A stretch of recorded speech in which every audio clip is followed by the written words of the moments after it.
సిపాయిల తిరుగుబాటు విఫలం అయ్యిందని అనుకుంటే దేశానికి వచ్చేదా స్వాతంత్రం?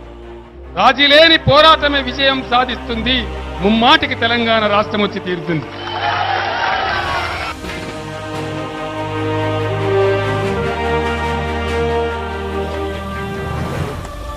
సంస్కరణల పేరిట తెలంగాణ రైతాంగానికి, తెలంగాణ విద్యార్థికి, తెలంగాణ కార్మిక లోకానికి బిగించబడుతున్నటువంటి ఉరి తాళ్లు. ఇటువంటి పరిస్థితుల నేపథ్యంలో సంయుక్త ఆంధ్ర రాష్ట్రంలో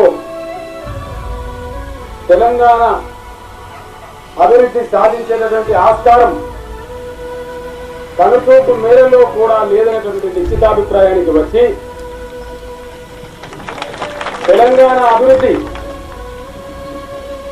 తెలంగాణ రాష్ట్రంలో మాత్రమే సాధ్యం అనేటటువంటి దృఢ నిశ్చయానికి వచ్చి తెలంగాణ రాష్ట్ర సాధన కోసం ఉద్యమించడం కోసం ఈనాటి ఈ తెలంగాణ రాష్ట్ర సమితి ఆవిర్భావాన్ని నేను మీ అందరి హర్షధ్వానాల మధ్య ప్రకటిస్తూ ఉన్నాను.